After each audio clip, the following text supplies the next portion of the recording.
everybody. I could not wait to get a Kool Log, especially after Brittany's videos from Holy City Orchid. I had to try one out for myself. So I got a large Kool Log, which is not actually that big, and this very long set of instructions. I will not bore you with that. But what I wanted to do is talk about the orchid that I'm going to be mounting onto the Kool Log, because I think it's a kind of interesting story. The orchid is right here. Now, at the moment, I have this orchid in a basket full of moss and some bark. The reason why I have it in here is because this orchid really likes to be humid, it really likes to be moist, but I can't really provide that in my environment. And so I was told by someone who was helping me choose my orchid that this might be a good method for growing this orchid, making sure that it survives and flourishes. Now, what is this orchid exactly? Well, first of all, I want to talk about where it's from. This is from, they're called Oolong sun orchids. And one of the cool things that they do is they actually save orchids that are being demolished when forests are being destroyed. So this is actually an orchid that has been saved from the wild. This orchid is an Epigeneium. Why won't you focus? Ugh. Very frustrating with the iPhone.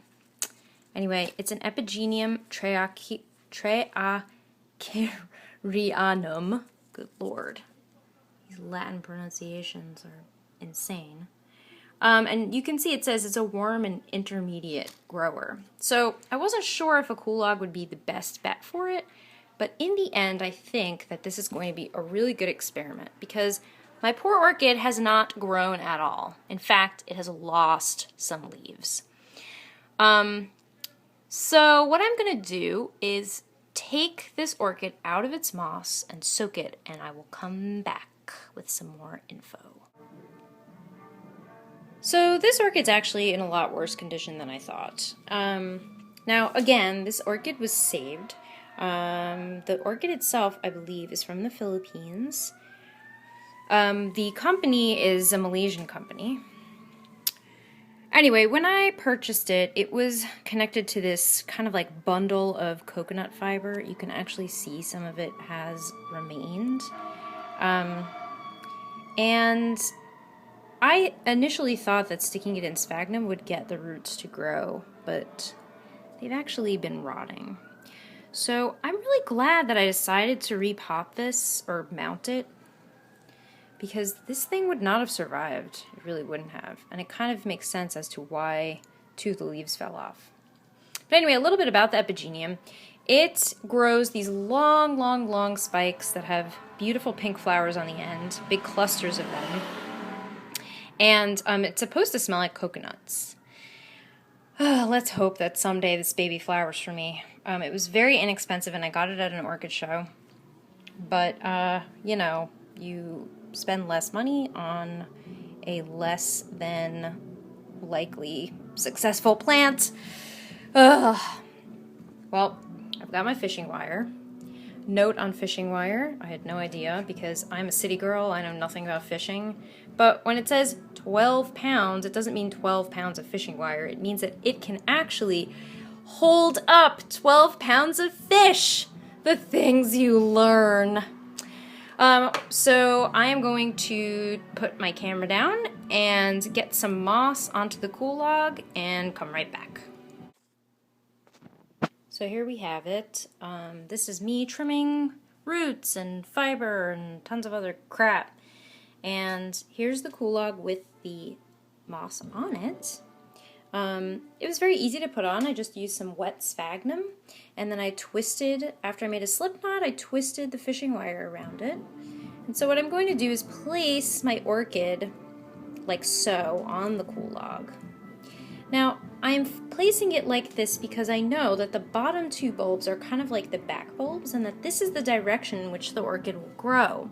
So it's really important that you look up how your orchid grows, what direction it will grow in. what conditions will make it grow and thrive.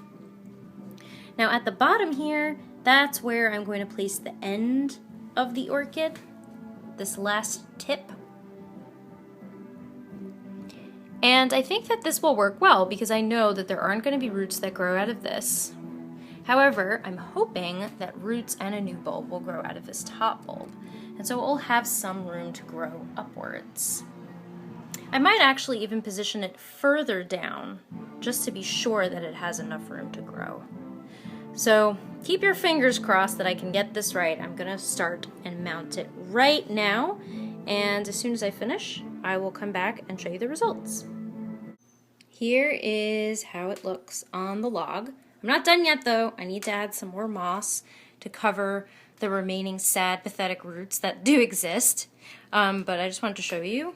It took me like 1 second to just wrap the wire around the fishing line, around the plant itself onto the Kool Log. And I haven't even cut the fishing line at all.